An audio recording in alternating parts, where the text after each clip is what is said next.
ರಿಕಿರೆಗೆ ಆಪತ್ತು ತಂದಿರ್ತಾ ಆ ಎರಡು ಫೋನ್ ಕಾಲ್ಗಳು. ಫೈರಿಂಗ್ ನಡೆಯೋದಕ್ಕಿಂತ ಮುಂಚೆ ರಿಕಿರೆಗೆ ಬಂದಿತ್ತು ಫೋನ್ ಕಾಲ್. ರಾತ್ರಿ 11 ಗಂಟೆ ಸುಮಾರಿಗೆ ಬಿಡದಿಯಿಂದ ಹೊರಟಿದ್ದಂಥ ರಿಕಿರೈ. ಈ ವೇಳೆ ಕಾರಿನ ಮೇಲೆ ಏಕಾಏಕಿ ಫೈರಿಂಗ್ ಆಗಿದೆ. ಆ ಶಬ್ದ ಕೇಳಿ ಬಂದಿತ್ತು.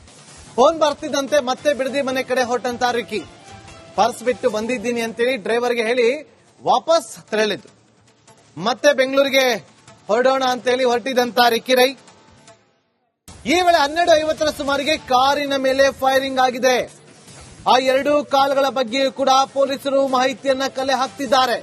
ರಿಕಿರೈಗೆ ಕಾಲ್ ಮಾಡಿದ್ದಂಥವರು ಯಾರು, ಯಾವ ನಂಬರ್ ಇಂದ ಕಾಲ್ ಬಂದಿತ್ತು, ಏನೆಲ್ಲ ಮಾತುಕತೆ ಆಯ್ತು, ರಾತ್ರಿ ಅಷ್ಟೊತ್ತಲ್ಲಿ ಹೊರಗಡೆ ಹೋಗೋದಕ್ಕೆ ಕಾರಣ ಏನು, 11 ಗಂಟೆಗೆ ವಾಪಸ್ ಬಂದು ಮತ್ತೆ ಪರ್ಸ್ ಬಿಟ್ಟು ಬಂದಿದ್ದೀನಿ ಅಂತೇಳಿ ಮನೆಗೆ ಹೋಗಿ ವಾಪಸ್ ಬಂದ ಮೇಲೆ ಫೈರಿಂಗ್ ಯಾವ ಕಾರಣಕ್ಕೋಸ್ಕರ ಮಾಡಿದ್ರು ಅನ್ನೋದ್ರ ಬಗ್ಗೆ ಈಗ ಪೊಲೀಸರು ತನಿಖೆಯನ್ನು ನಡೆಸುತ್ತಿದ್ದಾರೆ ಒಂದು ಕಡೆ. ಮತ್ತೊಂದು ಕಡೆ ಕೇಂದ್ರ ವಲಯದ ಐಜಿಪಿ ಆಗಿರುವಂತಹ ಲಾಭರಾಮ್ ಅವರು ಈಗ ಬಿಡದಿ ಪೊಲೀಸ್ ಠಾಣೆಗೆ ಭೇಟಿ ಕೊಟ್ಟು ಮಾಹಿತಿಯನ್ನ ಕೂಡ ಕಲೆ ಹಾಕ್ತಿದ್ದಾರೆ. ಇನ್ವೆಸ್ಟಿಗೇಷನ್ ಹೇಗೆ ನಡೀತಾ ಇದೆ ಅನ್ನೋದ್ರ ಬಗ್ಗೆ ಸೂಕ್ತವಾದಂತಹ ಮಾಹಿತಿಯನ್ನು ಕೂಡ ಕಲೆ ಹಾಕ್ತಿದ್ದಾರೆ.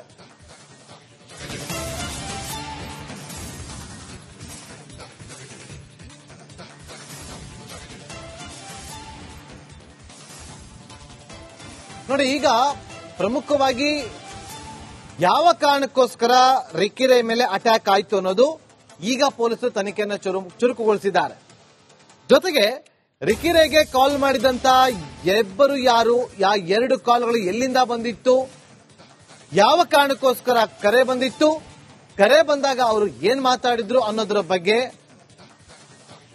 ಬಗ್ಗೆ ಮಾಹಿತಿಗಳನ್ನ ಕಲೆ ಹಾಕ್ತಿದ್ದಾರೆ.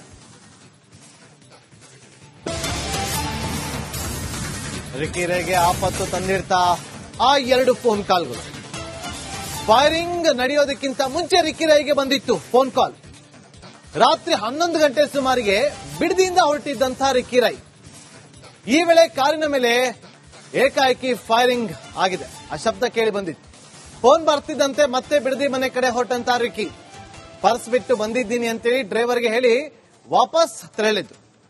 ಮತ್ತೆ ಬೆಂಗಳೂರಿಗೆ ಹೊರಡೋಣ ಅಂತೇಳಿ ಹೊರಟಿದ್ದಂತ ರಿಕಿರೈ. ಈ ವೇಳೆ 12:50 ಸುಮಾರಿಗೆ ಕಾರಿನ ಮೇಲೆ ಫೈರಿಂಗ್ ಆಗಿದೆ.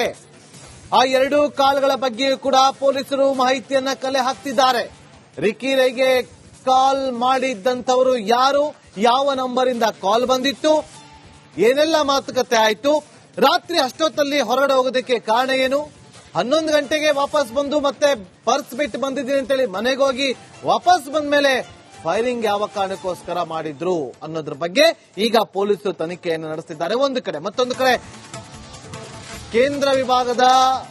ಕೇಂದ್ರ ವಲಯದ ಐಜಿಪಿ ಆಗಿರುವಂತಹ ಲಾಭರಾಮ್ ಅವರು ಈಗ ಬಿಡದಿ ಪೊಲೀಸ್ ಠಾಣೆಗೆ ಭೇಟಿ ಕೊಟ್ಟು ಮಾಹಿತಿಯನ್ನ ಕೂಡ ಕಲೆ ಹಾಕ್ತಿದ್ದಾರೆ. ಇನ್ವೆಸ್ಟಿಗೇಷನ್ ಹೇಗೆ ನಡೀತಾ ಇದೆ ಅನ್ನೋದ್ರ ಬಗ್ಗೆ ಸೂಕ್ತವಾದಂತಹ ಮಾಹಿತಿಯನ್ನು ಕೂಡ ಕಲೆ ಹಾಕ್ತಿದ್ದಾರೆ.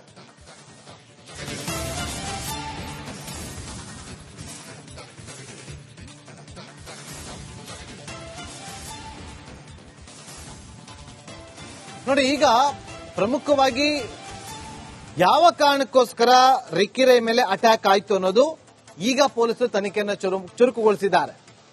ಜೊತೆಗೆ ರಿಕಿರೈಗೆ ಕಾಲ್ ಮಾಡಿದಂತ ಇಬ್ಬರು ಯಾರು, ಎರಡು ಕಾಲ್ಗಳು ಎಲ್ಲಿಂದ ಬಂದಿತ್ತು, ಯಾವ ಕಾರಣಕ್ಕೋಸ್ಕರ ಕರೆ ಬಂದಿತ್ತು, ಕರೆ ಬಂದಾಗ ಅವರು ಏನ್ ಮಾತಾಡಿದ್ರು ಅನ್ನೋದ್ರ ಬಗ್ಗೆ ಮಾಹಿತಿಗಳನ್ನ ಕಲೆ ಹಾಕ್ತಿದ್ದಾರೆ. ರಿಕಿರೈಗೆ ಆಪತ್ತು ತಂದಿರ್ತಾ ಆ ಎರಡು ಫೋನ್ ಕಾಲ್ಗಳು. ಫೈರಿಂಗ್ ನಡೆಯೋದಕ್ಕಿಂತ ಮುಂಚೆ ರಿಕಿರೈಗೆ ಬಂದಿತ್ತು ಫೋನ್ ಕಾಲ್.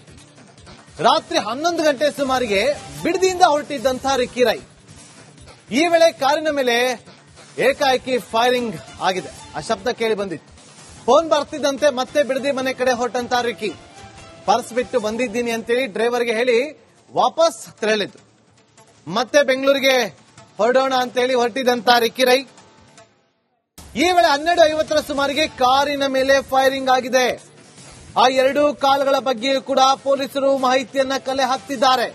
ರಿಕಿರೈಗೆ ಕಾಲ್ ಮಾಡಿದ್ದಂಥವರು ಯಾರು, ಯಾವ ನಂಬರ್ ಇಂದ ಕಾಲ್ ಬಂದಿತ್ತು, ಏನೆಲ್ಲ ಮಾತುಕತೆ ಆಯ್ತು, ರಾತ್ರಿ ಅಷ್ಟೊತ್ತಲ್ಲಿ ಹೊರಗಡೆ ಹೋಗೋದಕ್ಕೆ ಕಾರಣ ಏನು, 11 ಗಂಟೆಗೆ ವಾಪಸ್ ಬಂದು ಮತ್ತೆ ಪರ್ಸ್ ಬಿಟ್ಟು ಬಂದಿದ್ದೀನಿ ಅಂತೇಳಿ ಮನೆಗೆ ಹೋಗಿ ವಾಪಸ್ ಬಂದ ಮೇಲೆ ಫೈರಿಂಗ್ ಯಾವ ಕಾರಣಕ್ಕೋಸ್ಕರ ಮಾಡಿದ್ರು ಅನ್ನೋದ್ರ ಬಗ್ಗೆ ಈಗ ಪೊಲೀಸರು ತನಿಖೆಯನ್ನು ನಡೆಸುತ್ತಿದ್ದಾರೆ ಒಂದು ಕಡೆ. ಮತ್ತೊಂದು ಕಡೆ ಕೇಂದ್ರ ವಲಯದ ಐಜಿಪಿ ಆಗಿರುವಂತಹ ಲಾಭರಾಮ್ ಅವರು ಈಗ ಬಿಡದಿ ಪೊಲೀಸ್ ಠಾಣೆಗೆ ಭೇಟಿ ಕೊಟ್ಟು ಮಾಹಿತಿಯನ್ನ ಕೂಡ ಕಲೆ ಹಾಕ್ತಿದ್ದಾರೆ. ಇನ್ವೆಸ್ಟಿಗೇಷನ್ ಹೇಗೆ ನಡೀತಾ ಇದೆ ಅನ್ನೋದ್ರ ಬಗ್ಗೆ ಸೂಕ್ತವಾದಂತಹ ಮಾಹಿತಿಯನ್ನು ಕೂಡ ಕಲೆ ಹಾಕ್ತಿದ್ದಾರೆ.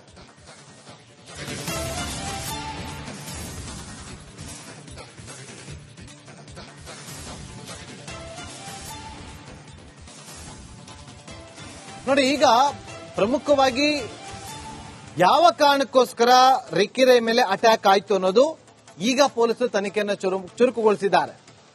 ಜೊತೆಗೆ ರಿಕ್ಕಿ ರೈಗೆ ಕಾಲ್ ಮಾಡಿದಂತ ಇಬ್ಬರು ಯಾರು, 2 ಕಾಲ್ಗಳು ಎಲ್ಲಿಂದ ಬಂದಿತ್ತು, ಯಾವ ಕಾರಣಕ್ಕೋಸ್ಕರ ಕರೆ ಬಂದಿತ್ತು, ಕರೆ ಬಂದಾಗ ಅವರು ಏನ್ ಮಾತಾಡಿದ್ರು ಅನ್ನೋದ್ರ ಬಗ್ಗೆ ಮಾಹಿತಿಗಳನ್ನ ಕಲೆ ಹಾಕ್ತಿದ್ದಾರೆ. ರಿಕ್ಕಿ ರೈಗೆ ಆಪತ್ತು ತಂದಿರ್ತಾ ಆ 2 ಫೋನ್ ಕಾಲ್ಗಳು. ಫೈರಿಂಗ್ ನಡೆಯೋದಕ್ಕಿಂತ ಮುಂಚೆ ರಿಕ್ಕಿ ರೈಗೆ ಬಂದಿತ್ತು ಫೋನ್ ಕಾಲ್. ರಾತ್ರಿ 11 ಗಂಟೆ ಸುಮಾರಿಗೆ ಬಿಡದಿಯಿಂದ ಹೊರಟಿದ್ದಂತಹ ರಿಕ್ಕಿ ರೈ ಈ ವೇಳೆ ಕಾರಿನ ಮೇಲೆ ಏಕಾಏಕಿ ಫೈರಿಂಗ್ ಆಗಿದೆ. ಆ ಶಬ್ದ ಕೇಳಿ ಬಂದಿತ್ತು. ಫೋನ್ ಬರ್ತಿದ್ದಂತೆ ಮತ್ತೆ ಬಿಡದಿ ಮನೆ ಕಡೆ ಹೊರಟಂತ ರಿಕ್ಕಿ ಪರ್ಸ್ ಬಿಟ್ಟು ಬಂದಿದ್ದೀನಿ ಅಂತೇಳಿ ಡ್ರೈವರ್ಗೆ ಹೇಳಿ ವಾಪಸ್ ತೆರಳಿದ್ದು. ಮತ್ತೆ ಬೆಂಗಳೂರಿಗೆ ಹೊರಡೋಣ ಅಂತೇಳಿ ಹೊರಟಿದ್ದಂತ ರಿಕ್ಕಿ ರೈ ಈ ವೇಳೆ 12:50 ಸುಮಾರಿಗೆ ಕಾರಿನ ಮೇಲೆ ಫೈರಿಂಗ್ ಆಗಿದೆ. ಆ 2 ಕಾಲ್ಗಳ ಬಗ್ಗೆಯೂ ಕೂಡ ಪೊಲೀಸರು ಮಾಹಿತಿಯನ್ನ ಕಲೆ ಹಾಕ್ತಿದ್ದಾರೆ. ರಿಕ್ಕಿ ರೈಗೆ ಕಾಲ್ ಮಾಡಿದ್ದಂಥವರು ಯಾರು, ಯಾವ ನಂಬರ್ ಇಂದ ಕಾಲ್ ಬಂದಿತ್ತು, ಏನೆಲ್ಲ ಮಾತುಕತೆ ಆಯ್ತು, ರಾತ್ರಿ ಅಷ್ಟೊತ್ತಲ್ಲಿ ಹೊರಗಡೆ ಹೋಗೋದಕ್ಕೆ ಕಾರಣ ಏನು, 11 ಗಂಟೆಗೆ ವಾಪಸ್ ಬಂದು ಮತ್ತೆ ಪರ್ಸ್ ಬಿಟ್ಟು ಬಂದಿದ್ದೀನಿ ಅಂತೇಳಿ ಮನೆಗೆ ಹೋಗಿ ವಾಪಸ್ ಬಂದ ಮೇಲೆ ಫೈರಿಂಗ್ ಯಾವ ಕಾರಣಕ್ಕೋಸ್ಕರ ಮಾಡಿದ್ರು ಅನ್ನೋದ್ರ ಬಗ್ಗೆ ಈಗ ಪೊಲೀಸರು ತನಿಖೆಯನ್ನು ನಡೆಸುತ್ತಿದ್ದಾರೆ ಒಂದು ಕಡೆ. ಮತ್ತೊಂದು ಕಡೆ ಕೇಂದ್ರ ವಲಯದ ಐಜಿಪಿ ಆಗಿರುವಂತಹ ಲಾಭರಾಮ್ ಅವರು ಈಗ ಬಿಡದಿ ಪೊಲೀಸ್ ಠಾಣೆಗೆ ಭೇಟಿ ಕೊಟ್ಟು ಮಾಹಿತಿಯನ್ನ ಕೂಡ ಕಲೆ ಹಾಕ್ತಿದ್ದಾರೆ. ಇನ್ವೆಸ್ಟಿಗೇಷನ್ ಹೇಗೆ ನಡೀತಾ ಇದೆ ಅನ್ನೋದ್ರ ಬಗ್ಗೆ ಸೂಕ್ತವಾದಂತಹ ಮಾಹಿತಿಯನ್ನು ಕೂಡ ಕಲೆ ಹಾಕ್ತಿದ್ದಾರೆ.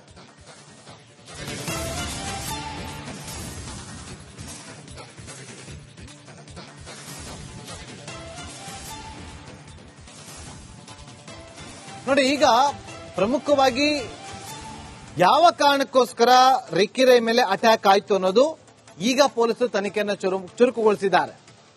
ಜೊತೆಗೆ ರಿಕ್ಕಿ ರೈಗೆ ಕಾಲ್ ಮಾಡಿದಂತ ಇಬ್ಬರು ಯಾರು, 2 ಕಾಲ್ಗಳು ಎಲ್ಲಿಂದ ಬಂದಿತ್ತು, ಯಾವ ಕಾರಣಕ್ಕೋಸ್ಕರ ಕರೆ ಬಂದಿತ್ತು, ಕರೆ ಬಂದಾಗ ಅವರು ಏನ್ ಮಾತಾಡಿದ್ರು ಅನ್ನೋದ್ರ ಬಗ್ಗೆ ಮಾಹಿತಿಗಳನ್ನ ಕಲೆ ಹಾಕ್ತಿದ್ದಾರೆ.